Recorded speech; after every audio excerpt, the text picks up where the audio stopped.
Assalamualaikum warahmatullahi wabarakatuh.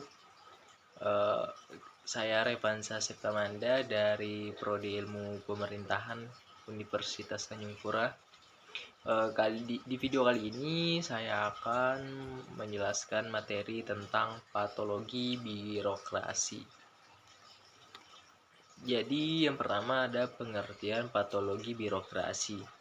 Patologi birokrasi adalah penyakit dalam birokrasi negara yang muncul akibat perilaku para birokrat dan kondisi yang membuka kesempatan untuk itu, baik yang menyangkut politis, ekonomis, sosial, kultural, dan teknologikal.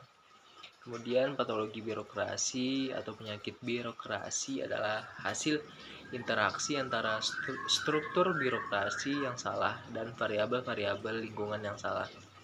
Patologi birokrasi muncul dikarenakan hubungan antar variabel pada struktur birokrasi yang terlalu berlebihan, seperti rantai hierarki panjang, spesialisasi, formalisasi, dan kinerja birokrasi yang tidak benar. Kemudian macam-macam patologi birokrasi.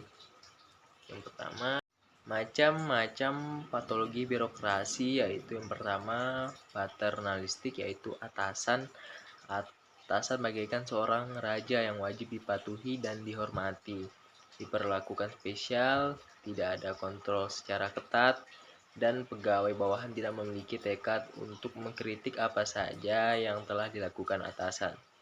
Kemudian pembengkakan anggaran. Semakin besar anggaran yang dialokasikan untuk kegiatan, semakin besar pula peluang untuk memarkup anggaran. Tidak adanya kejelasan antara biaya dan pendapatan dalam birokrasi publik. Terdapatnya tradisi memotong anggaran yang diajukan pada proses perencanaan anggaran sehingga memunculkan inisiatif pada orang yang mengajukan anggaran untuk melebih-lebihkan anggaran, dan kecenderungan birokrasi mengalokasikan anggaran dasar input. Kemudian ruang lingkup patologi birokrasi menggunakan terminologi Smith berkenaan dengan kinerja birokrasi yang buruk dapat dipetakan dalam dua konsep besar, yakni pertama dysfunction of bureaucracy, yakni berkaitan dengan struktur, aturan, dan prosedur, atau berkaitan dengan karakteristik birokrasi secara kelembagaan yang jelek sehingga tidak mampu mewujudkan kinerja yang baik, atau erat kaitannya dengan kualitas birokrasi secara intuisi institusi.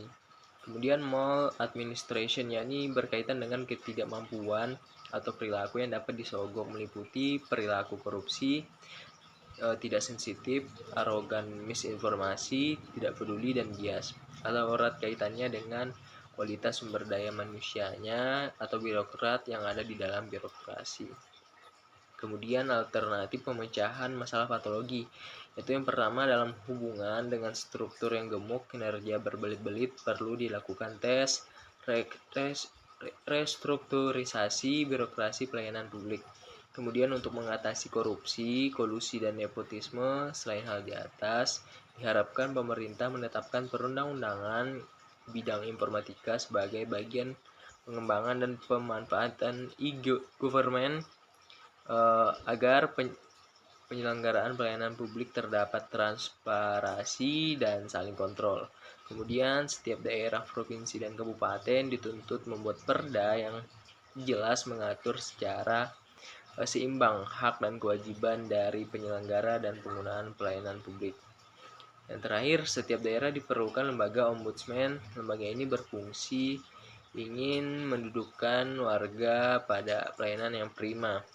Ombudsman harus diberikan kewenangan yang memadai untuk melakukan investigasi dan mencari penyelesaian yang adil terhadap perselisihan antara pengguna jasa dan penyelenggara dalam proses pelayanan publik.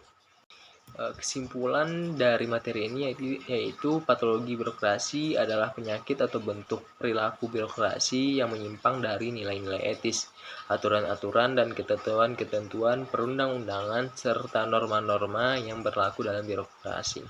Penyebabnya adalah rendahnya gaji PNS, sistem rekrutmen dan pembinaan karir yang tidak jelas dan mengandung KKN. Penerapan sistem reward and punishment yang tidak jelas yang telah menyebabkan rendahnya kualitas kinerja aparatur dan menggambarkan rendahnya kompetensi sumber daya manusia.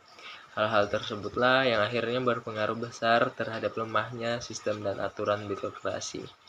Demikian yang dapat saya sampaikan dari materi patologi birokrasi. Semoga dapat dimengerti dan bermanfaat bagi kita semua. Saya akhiri.